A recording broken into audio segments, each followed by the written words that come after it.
This is Educated Artistry.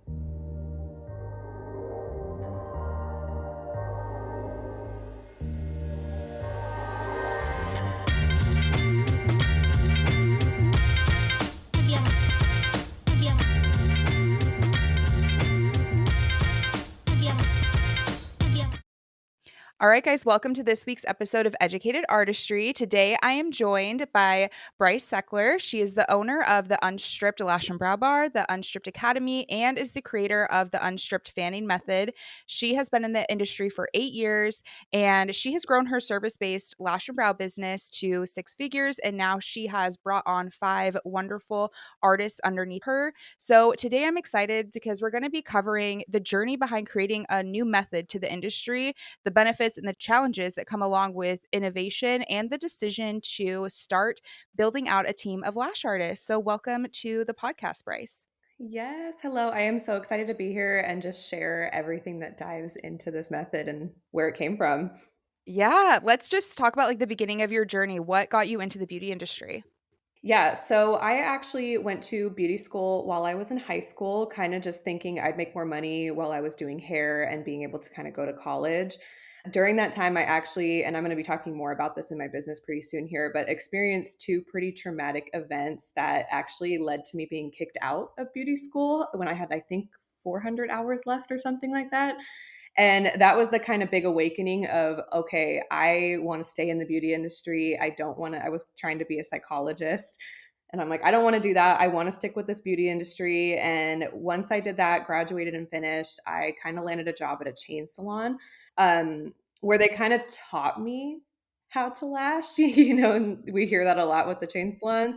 And they kind of just treated us like robots, forced us to see 10 to 11 clients a day in only like 30 minutes for a full set. I like to say I had Regina George times 10 as my boss.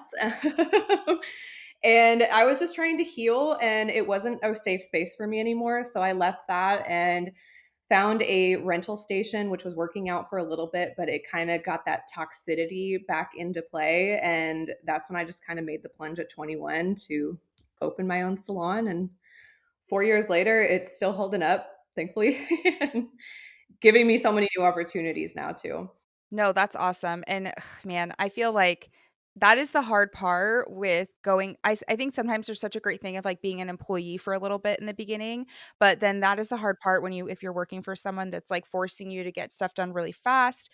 I had a very similar situation with the first salon that I worked at, and it was like full sets in an hour, get people in and out, like just back to back, and the quality wasn't there, and it was just it was the worst burnout that I've ever had too, and starting out, it was like, how did I ever do this in my life? Yeah. And it's just draining. And then when you combine it with a toxic environment too, it creates this environment with other coworkers that just is not a healthy space at all. So I learned a lot of what not to do. And I'm excited to dive in with that with you with, like, building your own team because I'm sure a lot of that played a part. But first, let's get into the unstripped method. So you have this really interesting, innovative method that I had never seen before that you created. So can you kinda tell us how that method was born? What led you into creating it? Was it kind of like a happy accident, or did you purposely be like, "I need to figure out a better way to make fans"? Yeah, so I feel like it was kind of more of a happy accident because I was in that situation working at the chain salon, and I just kind of started to feel really frustrated with what I was taught. I feel like I'm one of those, like, I can watch something and recreate it pretty easily, like I can just do it. I don't have to kind of follow the leader in a sense. But they taught me how to pinch and they taught me off the strip. And honestly, those didn't make sense. You're expecting me to do a 30-minute full set with a method that's taking, say, 15 seconds long to do. So one day I was just kind of playing around. They gave us the cheapest products, and I had this random pair of tweezers that was given to me. And it just kind of made logical sense to just wrap it around my finger and kind of pre-fan the lashes, and it worked. And I was like, okay, cool. This is what I'm going to do now. And it was actually kind of funny.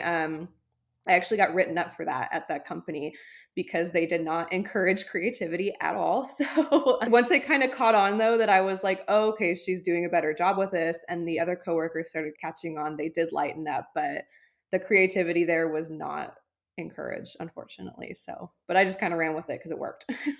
So you talked about you like wrap it around your finger, and can you kind of explain what are the benefits for lash artists, like for using this method versus maybe fanning on the strip or pinching? So a lot of people kind of actually think that the wrapping it around your finger part is what makes it different. And I like to reiterate that yes, that is part of it and it's part of what makes it amazing, but the real difference in what I do is what I like to call a 1 2 3 motion. So it's kind of what's going to really get you that perfect fan in 3 seconds, and the best way I can describe it is kind of like a really fast three motions that coincide together with our micro movements and almost have the tweezers kind of do the work for you. It's almost like they're an extension of your fingers, kind of like with other methods too, but we're really targeting those little tiny movements to have that snatch space and have that perfect fan. And this method, I like to say it was designed to be fast and efficient. And kind of we're avoiding all those extra manipulations like you would with pinching, where you have to pinch it and then you kind of further have to manipulate it with your adhesive, or even off the strip. You got to take the lashes off the strip, put it back on, kind of manipulate them where you want them to be.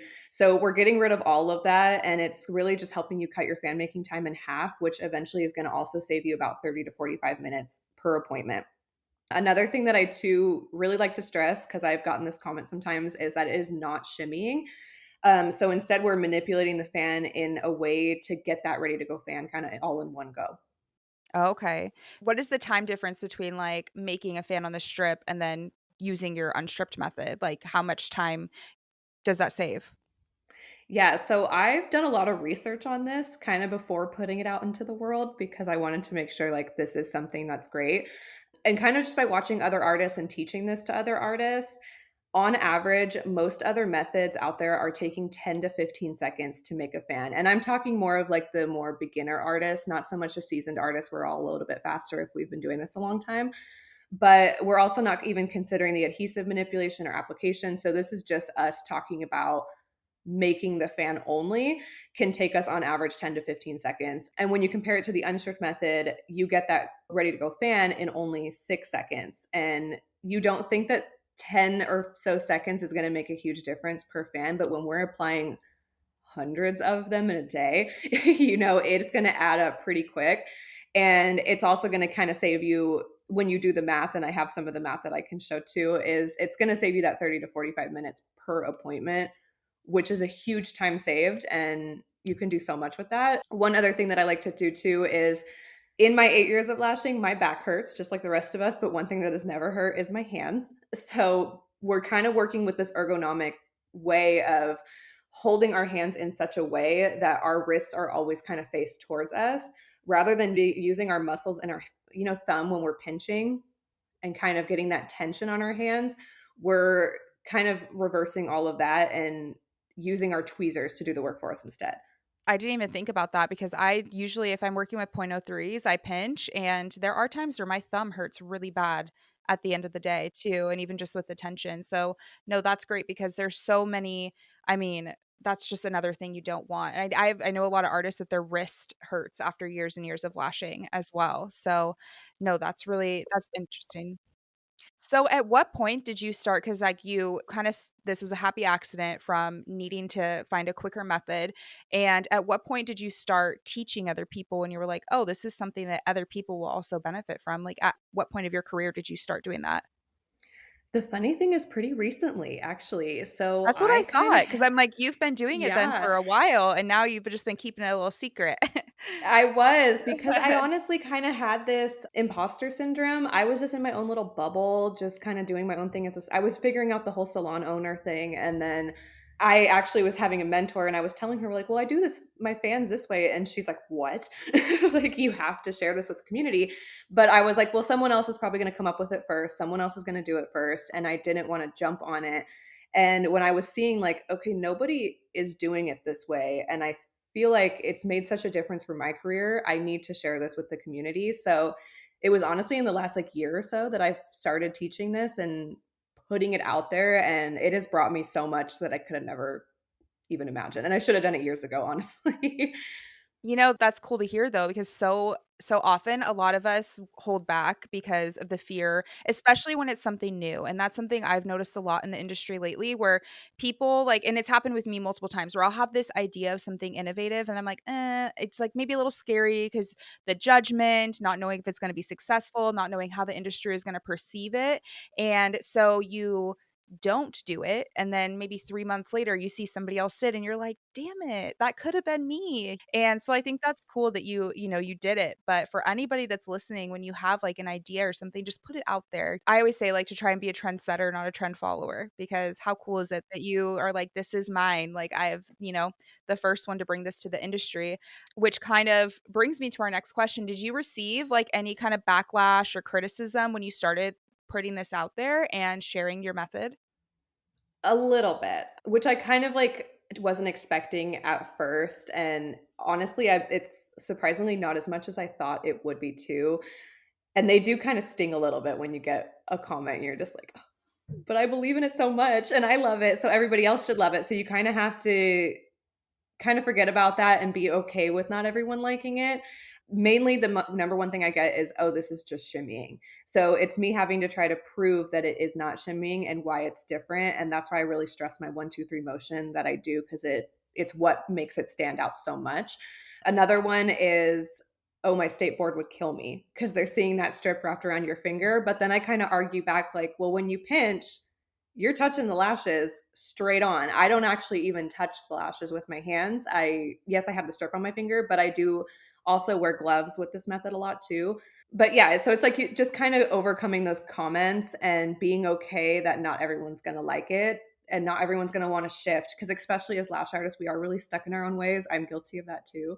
And it's hard to learn a new fanning method and it's hard to kind of teach your hands all those new motions. So it's just educating and putting it out there. Yeah, that's the first thing that I felt like you probably would have gotten was like, "Oh, it's on your finger, it's unsanitary," but realistically, you're probably making less contact with the actual lash extension that's going on their natural lash than if you are pitching. So, no, that's a good point. So, do you feel like since you're not using like a tile of lashes, right? I'm assuming you have to like change the length that you have because you're only putting one strip on. Do you feel like that part takes more time or do you feel like you just get fast enough? I actually fit up to 5 lashes on my finger at a Oh, time, wow. or 5 Okay. strips.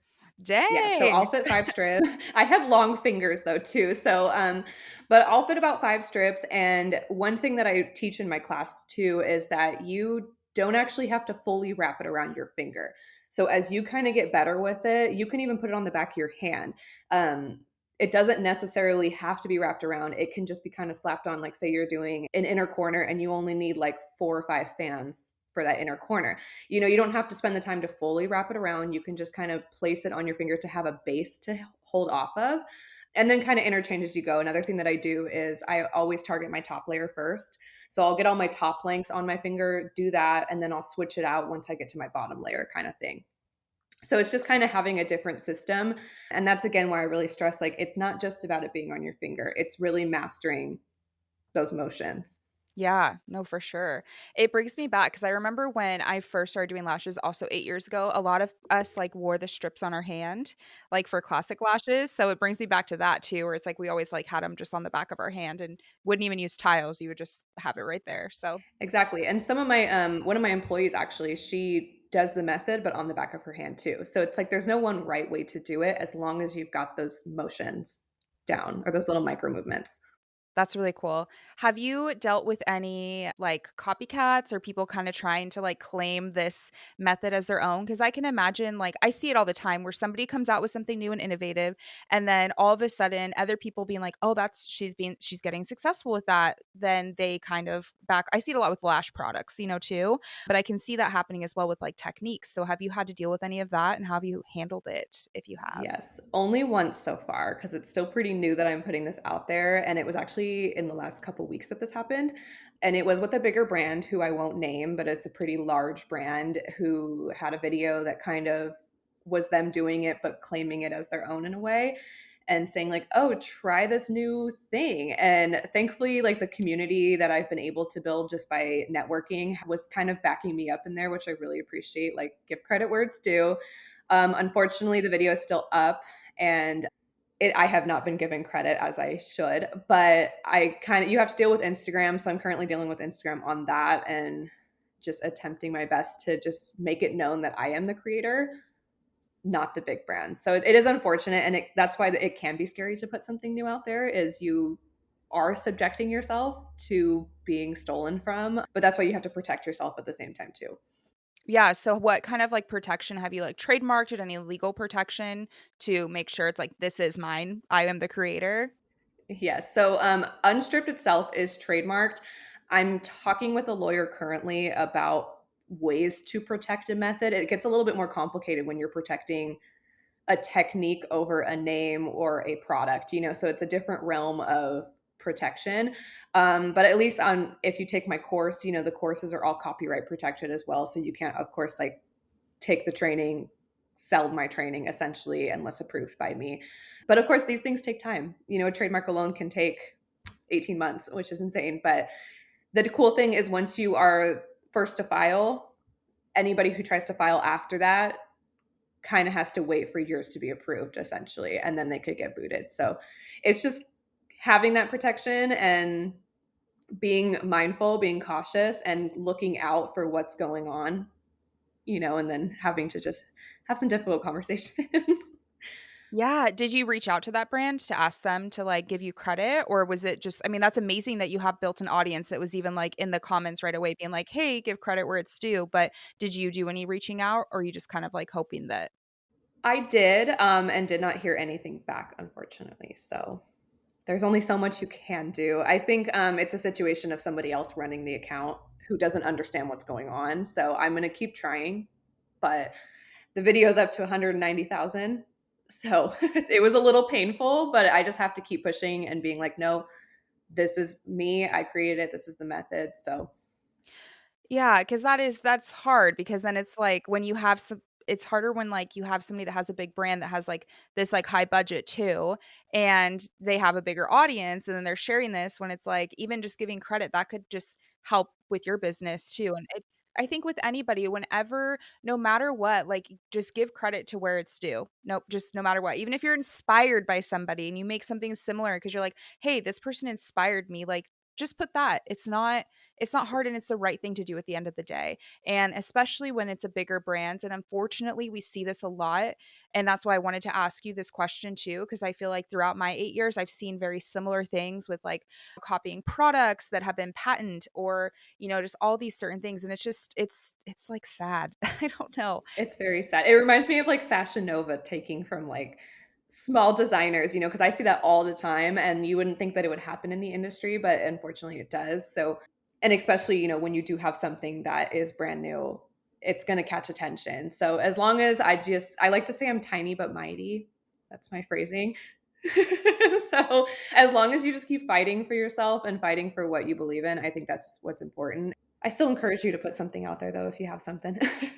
Yeah, absolutely. Put something out there and like always too, it's like, I mean, there's so many different options. Like you can try to collaborate. If they're even like, I love this method, like let's collaborate in some way and do something. There's just like so many other options besides just claiming something as your own and then Yeah, trying or to it's like like keep I'm creating. happy to teach this method to bigger brands so that they can teach it to their students and blow it up, but as long as there's credit where it's due, essentially. So that's something that I'm actually in the works of thinking about, of reaching out to other brands. How can I teach this to you so it can get they have a wide audience, and if I can partner with them, then that's the most ideal situation. And it's a win-win for everybody because they're learning a new technique that they can offer to their students because there are so many different ways to make fans and people are all going to have their favorite way. They're all going to pick up a certain way just like we have our own favorite tweezer or a method of doing things. So it's only going to make it better for the brand anyway. So yeah, I hope you get that credit where it's due. And I think I know who you're talking about, so I'll make sure to comment on it as well and be like, hey, because I think I know. I think I saw the video and I saw the same thing. So, what advice would you give somebody in the industry that wants to create, a new method? We've talked about this a little bit, but if we can like get into it a little bit more, but they want to create a new method, but they have fear of like what are people going to say or they're just fearful of putting it out there in general.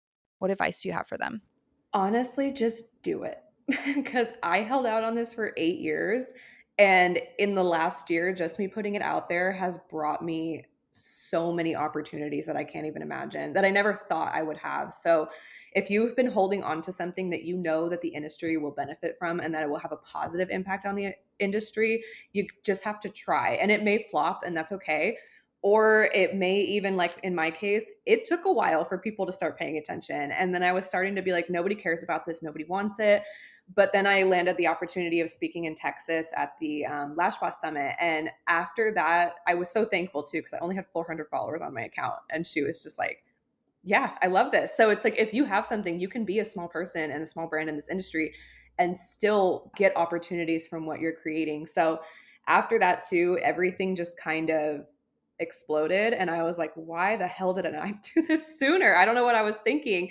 But you get stuck in your own little bubble, essentially, and you just get kind of caught up. And I'd also say too, be okay with not everyone liking what you're going to put out there. Just like you said, we all have our own method, and you have to be okay with not being the right fit for everyone. Because I struggled with that in the beginning. I thought no one cared. I believed in it and I thought that everyone else would, but you just kind of have to keep pushing through. Keep posting even though you feel like you're talking to a wall. Because eventually someone will hear it and someone will care too. Yeah. I always love this saying, repetition builds reputation. And so many of us are like, but I posted this yesterday. I'm like, I don't care. Post about it again. Like, you have to keep talking about it. And I love that you brought up too that you were saying like you only had 400 followers, because I think that holds a lot of people back. They think that there's this huge value that you have to reach this certain point before you're qualified or legit enough to, or a big enough lash celebrity to be able to offer something new to the industry. And it's just not the case. But I do think it holds people back. And I think that's amazing that you were able to go speak. Thank you. I'm so happy to be here. I just asked for it. And that's what I keep telling people is like, pitch yourself, everyone's sitting and waiting for the opportunities to come to them.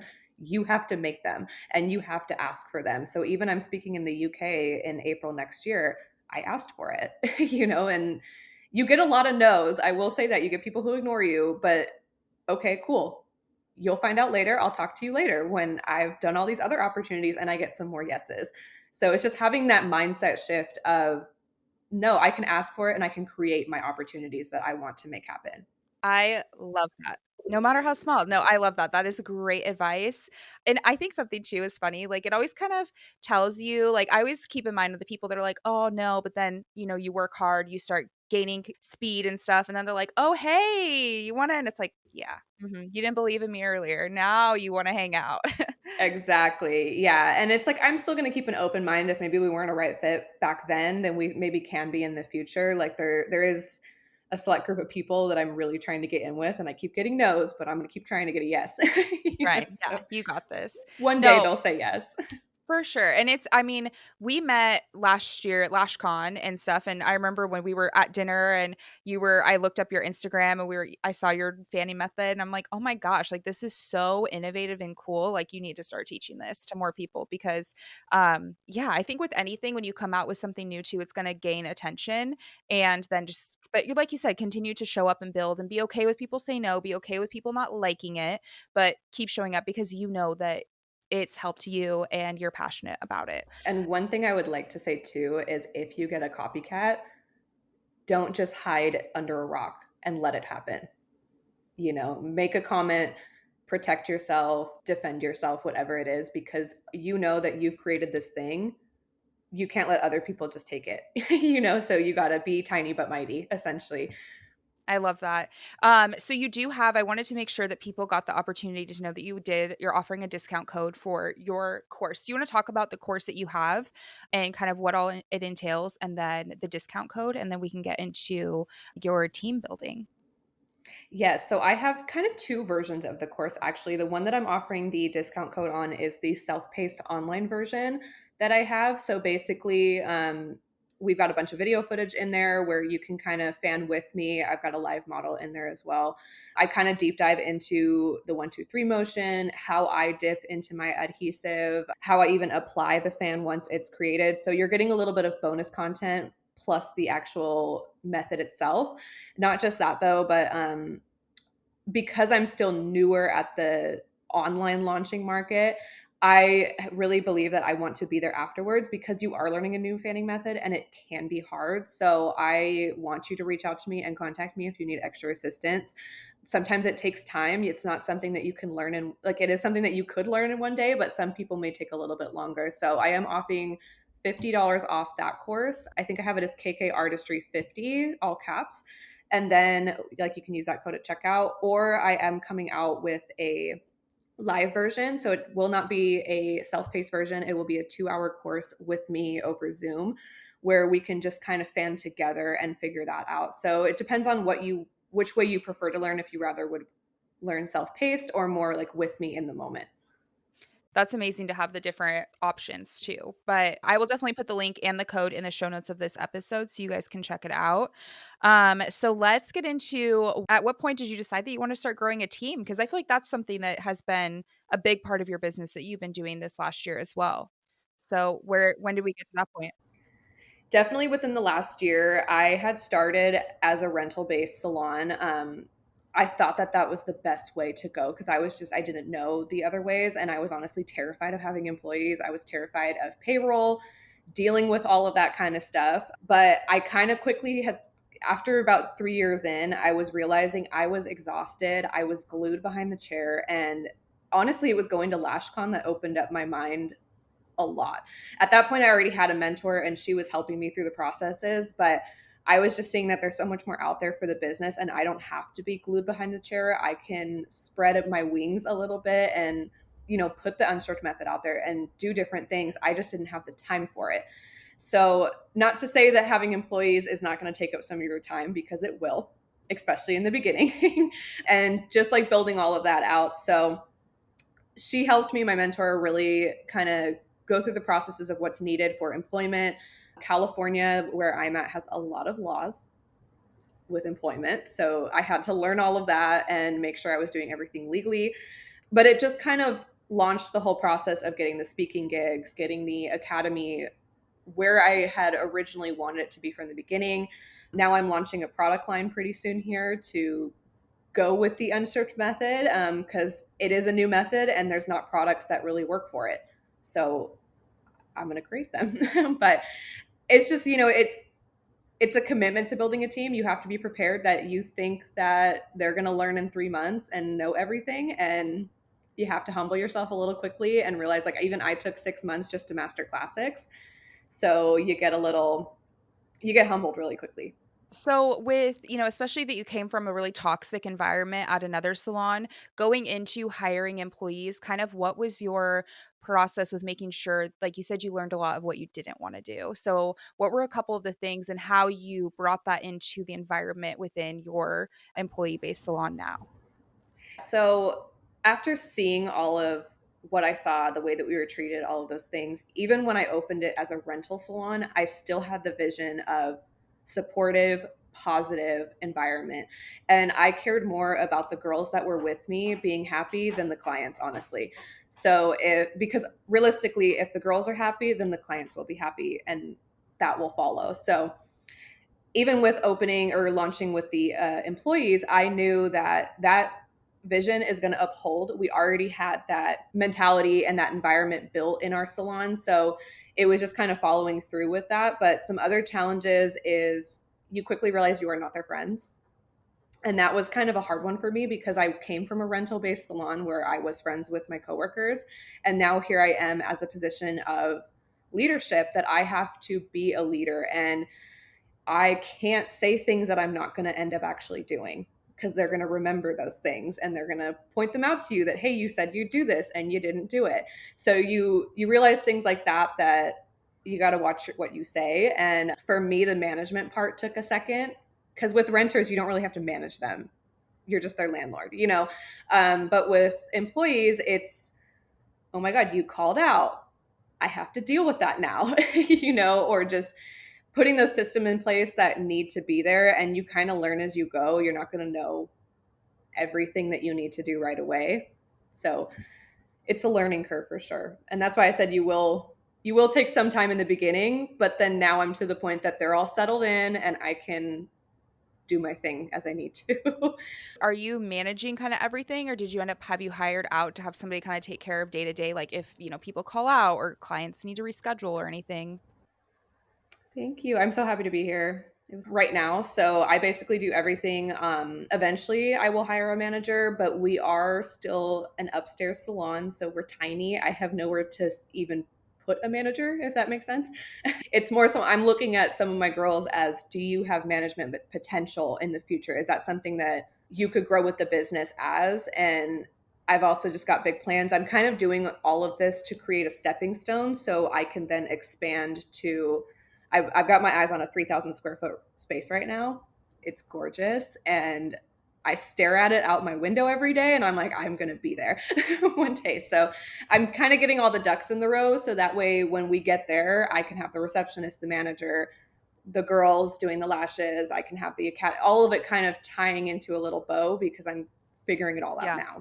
No, I think that's a really good point to make, that there are so many little things you have to consider when you're bringing on employees. Like that was something that I just have booth renters right now, and I had kind of gone back and forth the past couple years of like if I wanted to do employees, and for now it's like not something that I want to do, because it really came down to like, do I want to deal with like kind of being the manager and like the HR and all that part too, of like making sure that clients are taken care of, that all of the, if you have to call an employee calls out or something happens, and the legal stuff too of making sure you're following all those, because Washington has a lot too, where it's like the sick time that they can get, it's just like all those things, making sure you have the right workman's comp and the insurance, and that you're giving them the right amount of breaks. Like you don't want to deal with any of that stuff and do it wrong. Yeah. So there is so Well, and much even that I watching think. what you say too, you can easily say something that's not allowed. So that's where it's like, you really have to remember, I am not your friend, I am your boss. And I can be friendly with you. I can be that supportive person that you can lean on. But you have to be careful not to let that be taken advantage of. So it's this teeter totter of a game almost of what's okay, what's not okay, and then just making it all work for you and kind of creating that vibe in your business that you want. But yeah, there is a lot that goes into it. But I think it's important to talk about, because so many people were like, "Oh, I can just hire somebody underneath of me and I can do this and like I'll make all this extra money." And it's like, there's a big potential with making money with having employees, but it's just like there's a lot that goes into it that you may not be a fit for or actually want to do, especially. And I don't know, how are you still taking clients today? I am. I'm in the process of stepping back though. So I'm looking to hire one more girl right now so I can officially pull back. But you have to remember that you hire one person, it takes about 3 months to get them going, which means that you there as the business owner has to be there while they're there. You can't just leave them because it's kind of like you're training this new little artist who doesn't totally know what they're doing, and if you leave them, things are going to fall through the cracks. And that's one thing that I've noticed is I tried to step back a little too early when the girls weren't ready, and that's when mistakes were being made. That's when I was getting yelled at by clients who weren't happy, and then I kind of have to come back into play and be like, okay, what's going on? What are we missing here with our clients? Where can we fix this? And it all comes down to you as the owner, that you do have to be there. You think you're going to work less, but the nice thing is I can still be there and not have clients and work on other things. Yeah, because I can imagine that would be really hard, you trying to take care of your clients and somebody being like, "Oh, I have a question, I need help." And, being able to not have clients still be there, but then you can just like shadow and just even for like listen how they're having conversations and if they're checking them out right, all that kind of stuff. So, yeah, because I think a lot of people think like, "Oh, I'm just going to like hire a girl and I'm still going to take my full clientele." And it's like, that sounds exhausting. You want a I don't renter at know. that point. Yeah, That's what exactly, you want. exactly. Yeah. Yeah, you need a renter at that point, because and I sometimes I will say, like, I do miss that vibe, but then I remember I was glued behind the chair, my back was in pain, my body was in pain. Because after doing it for this long, you do start to feel that your body's starting to make some changes, and you're like, I have to step back for the health of my well-being, my mental well-being. And I've gotten to the point that yes, I love the clients, they're taken care of, but my brain isn't being flourished like it was when I had just clients, if that makes sense. Now I want new things and I have new goals. And if I want those goals to happen, I need to diversify my salon and get help which means hiring more people or hiring even someone to build a website or do these other things, do the phone. So I'm creating copies of myself, I like to say, so that I can have more time for what I enjoy doing.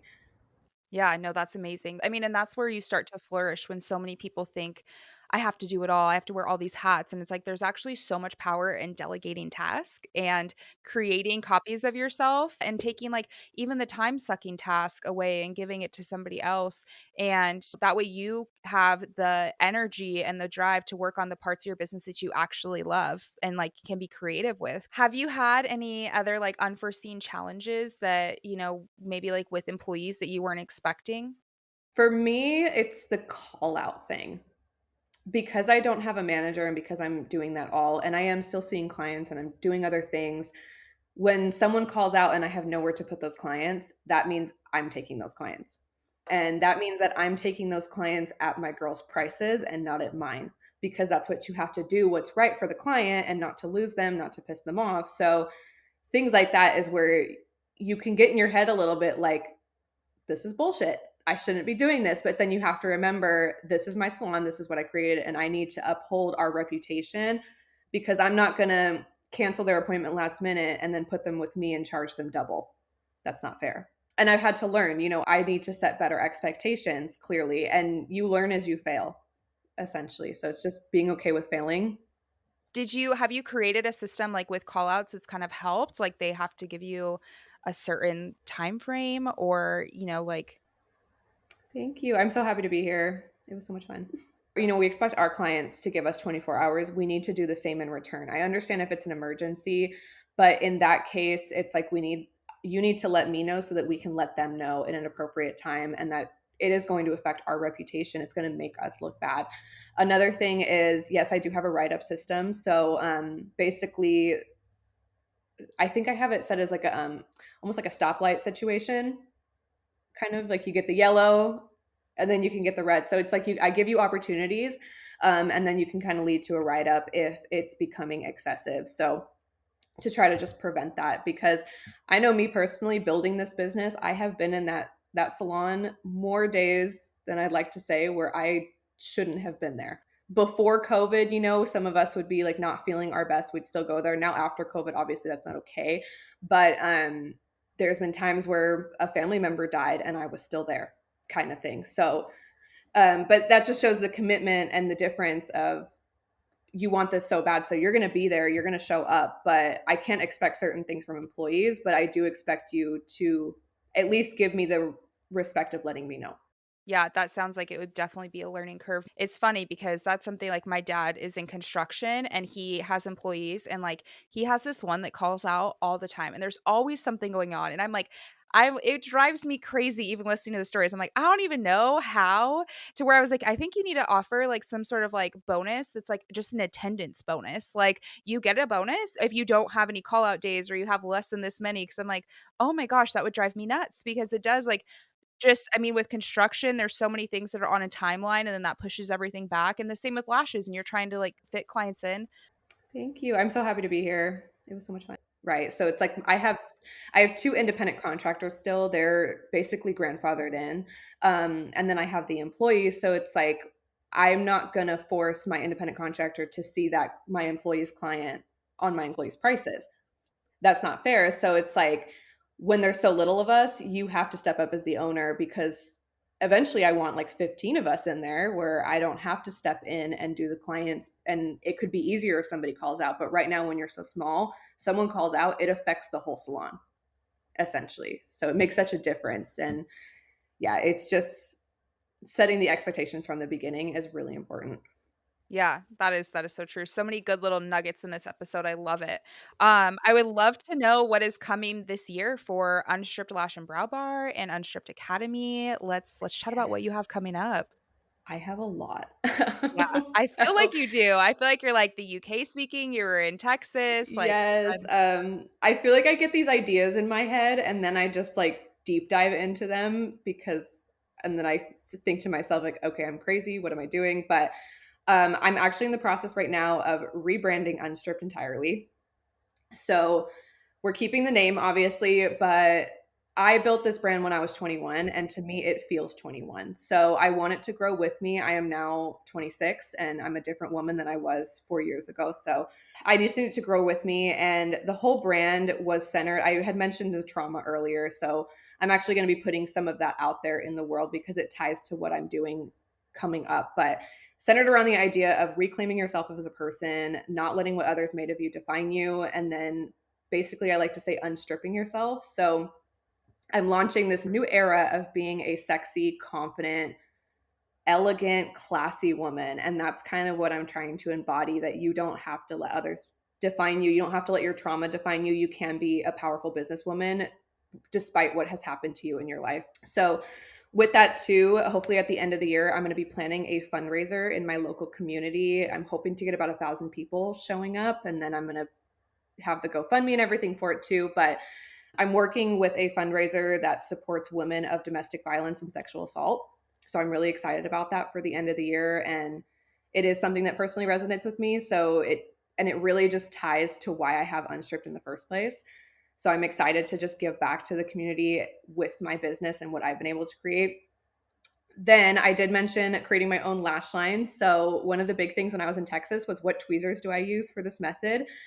And it made me realize, like, okay, we're going to come out with tweezers then, because the ones I use are great, but they could be better. So hopefully in the next few months, I'll be coming out with that. And then the lashes that go with it. I've been testing a few, I've got it all figured out. So you'll just have to stay tuned for that. And then, like I said, speaking in the UK next year at the Beauty Summit. So Oh my gosh, that sounds amazing. Yeah, that is a lot. I'm super excited, and I've personally loved like seeing your journey just from like when I met you last year, like seeing how much you've grown, and I can see like you stepping into yourself too more. So that's really thank you. I'm so happy to be here. It was so much fun.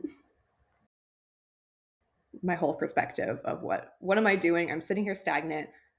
Time to move, and do stuff. So that's amazing. That's why people got to go. I think it's October this year, 14th through the 16th. Are you going to be there this year? I will be there this year. And then, of course, if you are in the UK, April 2024 is the Beauty Summit. You can find me there showing this method and talking about it, which I'm just excited to bring it to a new country too. Oh my gosh, that'll be so fun. Yes, I cannot wait to hear about that. We'll have to do an update, like, at the end of the year with everything that's gone on. Be cool to even, like, look back and then be like, "Okay, look at this," like, 6 months later, you have your own tweezer line and all that fun stuff. This has been an amazing episode. Why don't you tell everybody where that they can find you so that way they can give you a follow, and yeah, we'll go from there. Yes, so I am on Instagram. I have two. One for the salon is un_stripped. And then if you want to follow along with the academy, that's going to be un_stripped.academy. I'm also on TikTok under un_stripped. I think that one's the dot academy too, but you can find me there. And then, like you said, the show notes will be, or the link will be in the show notes for the $50 off for the self-paced online course. Yay. Well, thank you so much for sharing your journey with creating this new method and even all the hard struggles parts and the copycats. And then yeah, it's been great having you on. Thank you. I'm so happy to be here. It was so much fun.